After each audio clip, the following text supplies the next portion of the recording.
Labas rytas, bažnyčia. Te būna pašlovintas mūsų viešpats, kuris yra mūsų tarpe šiandien ir per amžius. Jis sako, aš niekada jūsų nepaliksiu ir niekada neapleisiu. Tai yra jo pažadas. Tik mes nepalikim jo. Tik mes neišsukim iš to, nepasukim į šalikelę. Ir jis niekada mūsų. Ir mes nesijausim apleisti. Amen.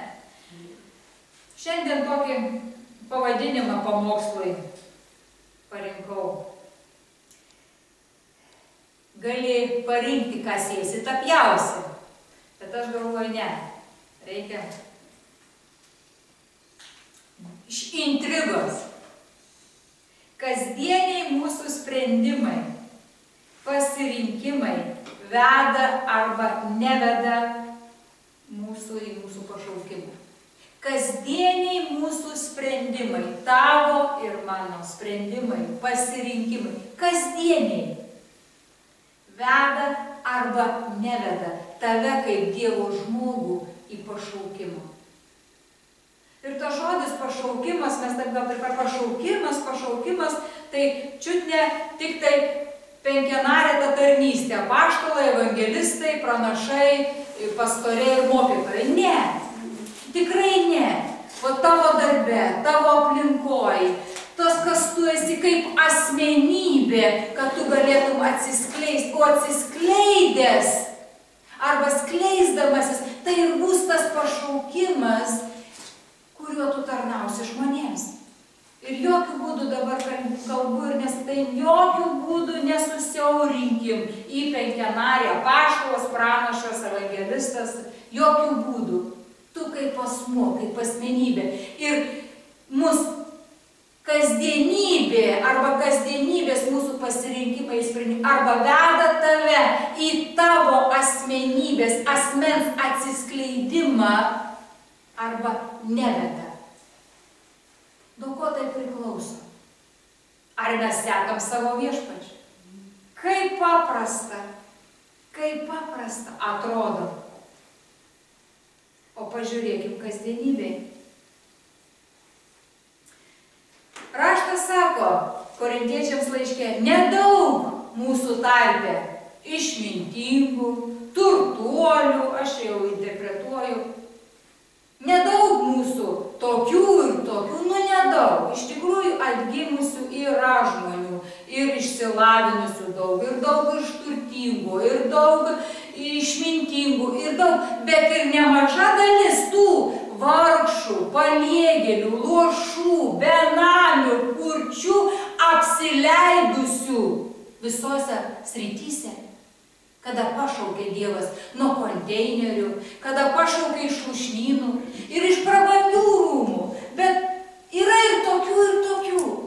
Ir dabar kaip Dievui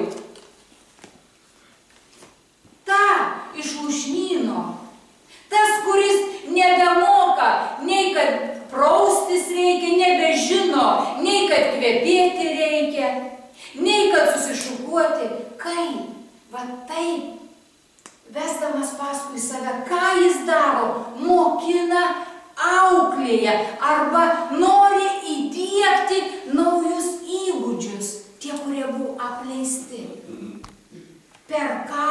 Per sekimą juo, per ką? Per bažnyčią, per ką? Per šventųjų susirinkimą. Pasakykit, kaip tave ir mane Dievas auklėjo, mokino. Gerai, gal tu žinojai, kad kiekvieną rytą ir vakarą dantis reikia valyti, bet kažkas nežinojo, kur jam sužinoti. Būnant šventųjų susirinkime, klausant žodžio, skaitant žodį, besimeldžiant žodžio, besimeldžiant tuo žodžiu, esame mokinami. Ir ką mes darom, mes paklūstam. Kad susišukuoti reikia. Pastoriui, kam reikia, gi širdis, mano širdis dega viešpačiui. Viskas gerai, bet matai, tavo širdies aš nematau. Kad tavo širdį pamatyti, aš turiu šiek tiek praleisti su tavim laiko. Bet tavo išvaizdą ir tu mano mes matom. Tu išeidamas į visuomenę, tu išeidamas ir eidamas gatve, ką žmonės mato, ar tavo širdį, kuri dega Viešpačiu, ar jie mato tave susišukavusi, apsirengusi, neplika, nenuoga, nesuplyšusi, nenukleištais batais, nukirptais. Aš nekalbu, kad etiketės užsidėti, aš kalbu tvarkingą, švarų, nusipraususi žmogų. Ir kada tu prabilsi, tada ir Dievo žodis tavo burnoj, kaip skambės jam meiliai, mielai tam žmogui. Tiesa kalba. Bet jeigu tu ir aš būtumėm to nedarę,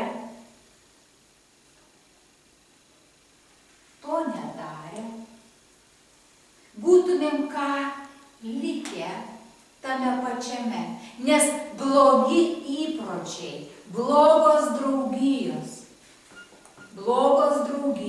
blogi įpročiai neatvers tau ir man tų durų, kur tu turi būti. Dabar Danieliaus knyga. Ir už pagrindą čia yra Danieliaus istorija. Iš kur man šitos mintis ir tą, ką aš dalinuos, yra iš Danieliaus knygos. Atsiverčiam Danieliaus. Danieliaus.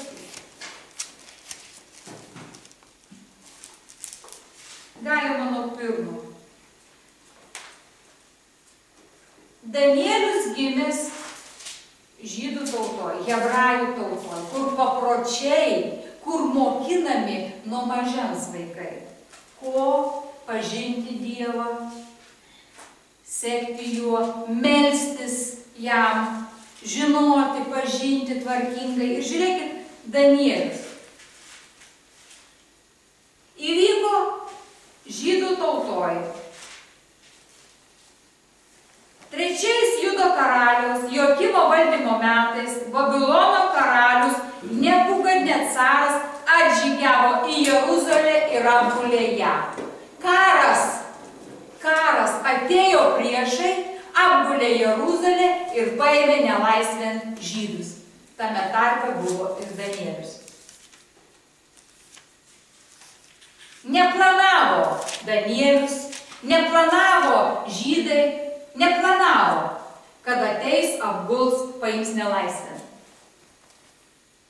Toliau žiūrėkit, ką sako. Karalius, 3 eilutė, įsakė savo rūmų vyriausiam pareigūnui atvesti jam keletą izraelitų iš karališkos šeimos ir diduomenės, sveikų vaikinų, gražios išvaizdos, sumanių visose išminties šakose, apdovanotų pažinimu bei supratimu ir tinkamų tarnauti karaliaus rūmuose, kad jie būtų mokami chaldėjų raštų ir kalbos.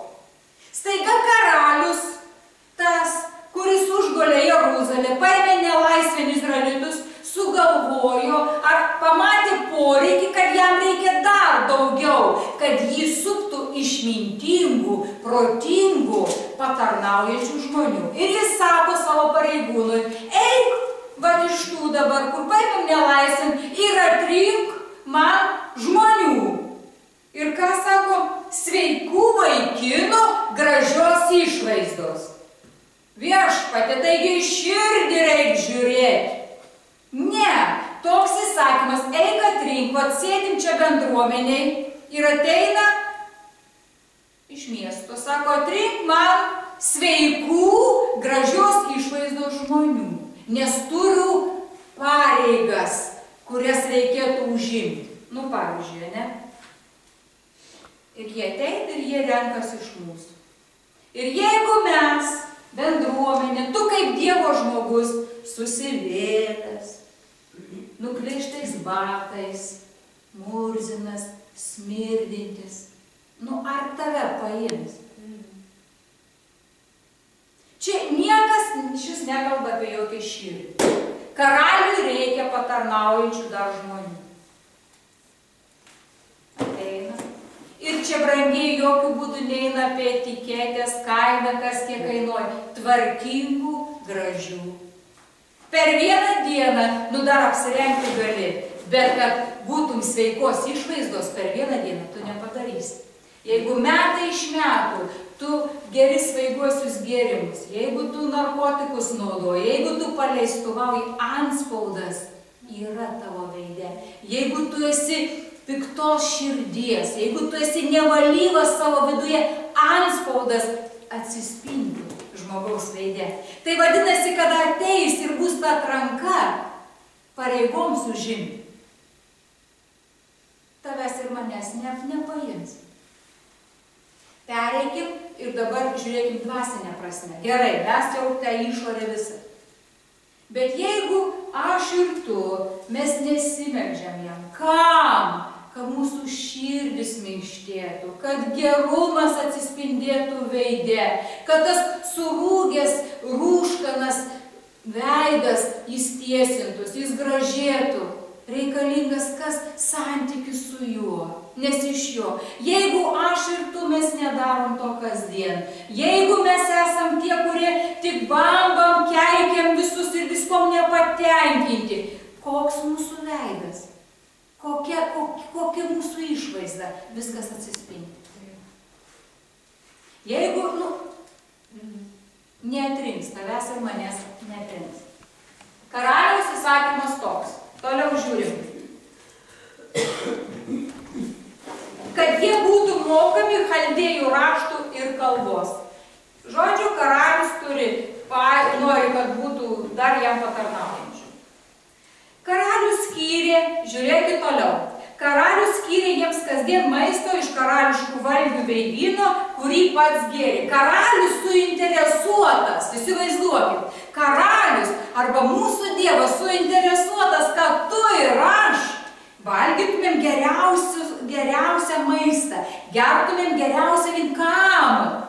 Kad kuo labiau tas, kas tavy, ta asmenybė arba tie talentai, tos dovanos būtų išlaisvinti. Kam? Kad atneštų dar daugiau naudos aplinkiniam. Kam karalius taip rūpinos? Kad nuo savo stalo. Todėl, kad jis žinojo, kad visas tas geras bus jam. Jis gaus patarimų išmintingų, jis žinos, kada ką daryti, chaldėjų raštų. Jis, kaip kad ne Dievas bus. Taip ir mūsų Dievas. Toliau žiūrim. Jie turėjo būti auklėjami 3 metus, o paskui tarnauti karaliaus dvare. Tarp jų buvo iš Judo giminės Danielius, Hananija, Mišaelis ir Azarija. Rūmų vyriausias pareigūnas praminė juos kitais vardais. Dabar 8 eilutė. Bet Danielius apsisprendė nesiteršti karaliaus stalo valgiais ir vynu. Sugalvojo, matai, hebrajus, iš kur dabar jam atėjo. Bet jeigu mes pasigilinsim, pas žydus buvo aiškus nurodymai. Mozės duoti, ką valgyti, ko nevalgyti, ką gerti, ko negerti. Vadinasi, jie tai jau darė. Ne tą dieną, kai atėjo, sugalvojo, matai, dabar būsiu tikintis, to neimsiu, tą imsiu. Ne, jis visą savo gyvenimą iki tol, kol pateko pas karalių, jis jau tai darė. Jam buvo normalu. Ir jis apsisprendė, Danielius apsisprendė. Matot žodelis, mano ir tavo gyvenime, kada vyksta dalykai ir tau yra siūloma, ir aš žinau, kad tai pakenks man, aš apsisprendžiu, ne Dieve, padėk. Ką dabar daryti? A ką jūs galvoja, Danieliui buvo paprasta? Čia ne šiaip koksai, čia buvo tas, kur karaliaus patarnaujantis. Ir bet Danielius apsisprendė širdį. Ir ką jisai? Tikinti žmogus galėjo nevalgysiu, čia nikašernas, čia nešvarus, aš tikintis, čia Ne, ką rašo raštas? Paprašė rūmų vyriausiąjį pareigūną leisti jam nesusiteršti. Paprašė. Ir Dievas maloniai nuteikė. Pažiūrėkit, kada tu ir aš, mes priimam tą sprendimą, kur širdį, ne Viešpatie, padėk man, ką dabar man daryti, kaip man nesusiteršti, va tokia ir tokia situacija, kaip dabar man Viešpatie. Nu, pakelk balsą įžūliai, ne, kaip Viešpatie. Ir Dievas duoda, ką? Jis nuteikia maloniai žmogų, nuo kurio priklauso. Aš tik nuo Dievo priklausomas, tik nuo Dievo. Pagalvok dar kartą. Jeigu tu ir aš norim nueiti ten, kur mes turim būti. Jeigu nenori tavęs tenkint pasilikti, tai jo. Bet ne, aš galvoju, mes norim nueiti ten, kur mes turim nueiti. Toliau žiūrėkit, bet rūmų vyriausias pareigūnas įspėjo, aš prisibijau savo Viešpaties. Teisingai? Nes jeigu pamatytų, kad jūs prašiau valgot ir taip toliau ir taip toliau. Žiūrėkit 11 eilutę. Danielius atsakė prižiūrėti, jis iškart turėjo pasiūlymą. Danielius žinojo, ką pasiūlyti. Sako, pažiūrėk, bandyk mus 10 dienų. Jeigu tau pasirodys, kad netitinkam tų, viskas, mes darysim, kaip tu sakai. Aš neskaitau, bet jūs galėsit namus. Ir tai būk, rūmų prižiūrėtų, leidau. Ir ką raštas sako, jie kad atėjo, jie atrodė gražesni, sveikesni, negu visi kiti.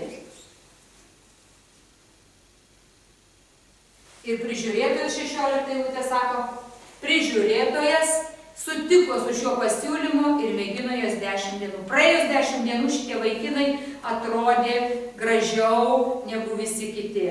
Ir prižiūrėtojas laikėsi pažadą. Šiems 4 vaikinams 17 eilutė. Kažkodėl tai tik 17 eilutė yra pažymima, kad šiems 4 vaikinams Viešpats suteikė visų raštų ir išminties pažinimą bei įgūdžius, o Danielius turėjo ir visokių regėjimų bei sapnų aiškinimo dovaną. Danielius nežinojo, ką mes jau perskaitę esame. Danielius nežinojo pabaigos, aš užbėgu dabar į priekį jau už akių. Danielius nežinojo. Jis tiesiog darė, ko jis išmokintas, jis darė tai, kas yra teisinga, jis mylėjo Dievą, meldėsi Dievą ir jis darė nuolankume ir nusižeminime. Bet jis nežinojo, kur link viskas eina, koks užmanymas Dievo. Taip ir mūsų gyvenime. Nedaugelis iš mūsų žinom, kur mes. Bet kasdienybėje tavo ir mano pasirinkimas. Kasdienybėje tavo ir mano sprendimas. Ves toliau arba ne į tą pusę ves. Noriu pabaigti šitą istoriją. Tuojau. Dabar, kai atėjo laikas, šita vieta labai graži, 18 eilutė, kai atėjo laikas.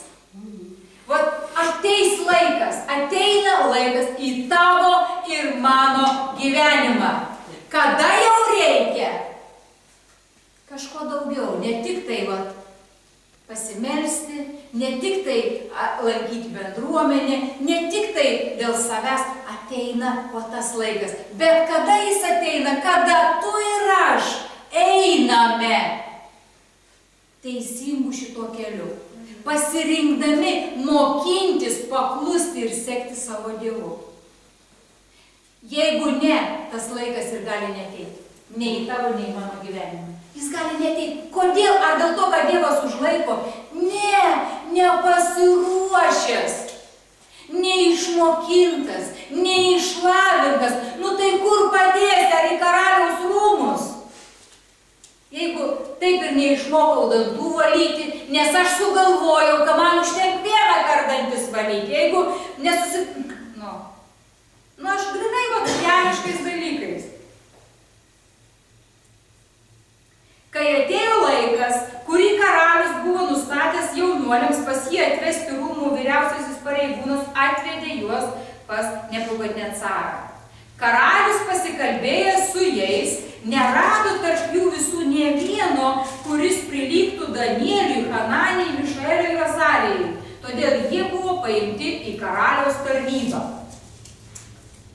Ar jie būtų buvę prileisti prie karaliaus, jeigu būtų išvaizda jų? Nu, nebūtų. Ką jie darė? Jie nuo pat mažens mokinami, atgimėme į Dievo karalystę ir ką mes darom? Mokinamės, keičiam blogus įpročius gerais įpročius. Nesakom, ką man nereikia. Reikia susitvarkyti, reikia kvepėti, reikia susišukuoti, reikia apsikirpti, reikia melstis, kad širdis pikta persikeistų ir ateitų gera, pasidarytų gera širdis, nu ir taip toliau. Ir dabar sapnas. Ir tarnavo 4 gražūs jaunuoliai karaliaus rūmuose. Ir staiga vėl vieną dieną. Karalius susapnuoja sapną. Antras skyrius čia praleidžiam. Karalius susapnuoja sapną ir koks gudras karalius. Pasikviečia visą savo kompaniją, visus burtininkus, regėtojus, visus savo išminčius, bet kažkodėl tai šitos ketveriulės šitam tarpe nėra. Kaip įdomu. Bet savo jisai susikvietė. Ir gudras karalius, sapno nepasakosiu, nes jūs išvartysit. Pasakykit, ką aš sapnavau. Ir tada. Ir aišku, nieks negali to sapno išaiškinti. Karalius ką? Supyko, tai aš jums šeriau čia, maitinu, o jūs čia manipuliuojat manim. Nužudyt. Karaliaus įsakymas. Danielius čia ne prie ko. Jo visi draugai ne prie ko. Nužudyt.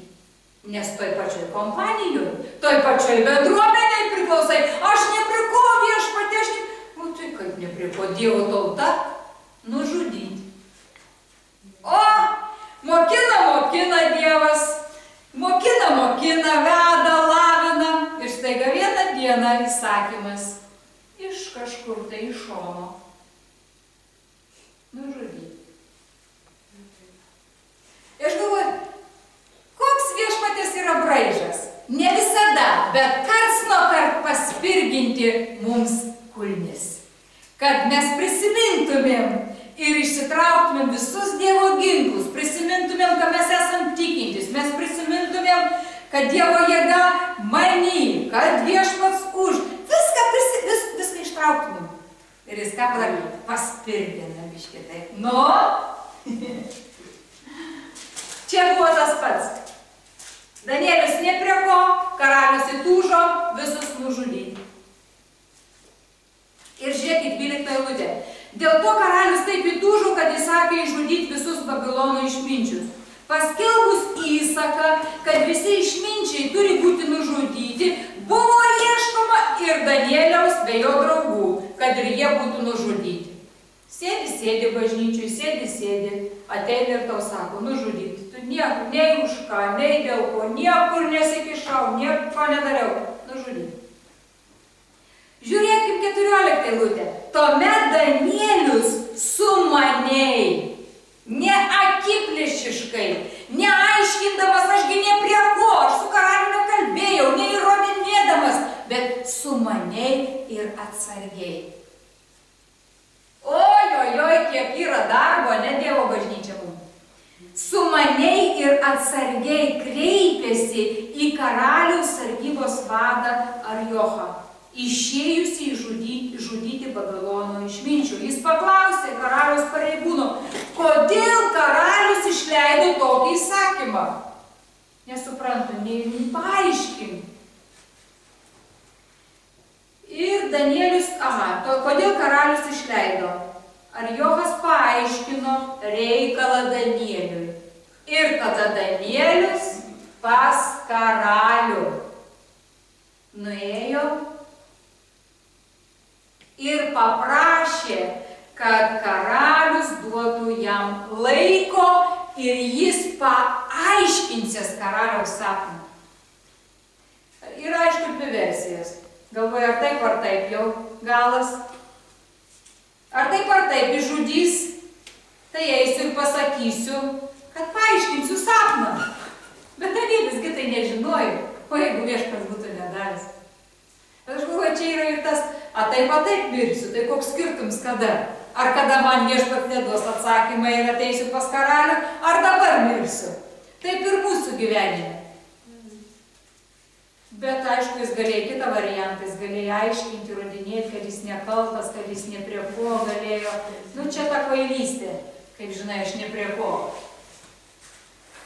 Ir jis nuėjo ir karalius davė jam. Ir čia maldininkų komanda. Jis pamatė, kad reikalas ne šiaip, o mirties reikalas. Arba parėjo namo 17 eilutę ir paaiškino reikalas savo draugams. Šitie irgi, kaip iš dangaus, nužudyti už ką. Paaiškino ir liepė jiems maldauti dangaus Dievo pasigailėjimo, kad dėl šios paslapties nežūtų Danielius ir jo draugai. Ir paslaptis buvo apreikšta Danieliui, 19 eilutė, paslaptis buvo apreikšta Danieliui regėjime ir jis paaiškino sapną. Ir mes žinom, seka toliau, kad karalius ten jį daro ir jis arčiau savęs ir visa kita. Jeigu nebūtų buvę pirmų eilučių, kur skaičiau, 17 eilutis nebūtų. Jeigu jis būtų tenais, žinai, 5 eilutį kažkur atsitraukęs, valgęs su visais prie stalo, uliavojęs, gėręs, visą kitą, 17 eilutis nebūtų. Taip ir mūsų gyvenime, tikinčių žmonių gyvenime. Kasdienybės pasirinkimai, kasdien valau dantis, šukuojusi, apsirengiu, išorė, vidų vėl, kas yra vidus, ką man. Ir vieną dieną ateina laikas, o dabar sako, prašau ten,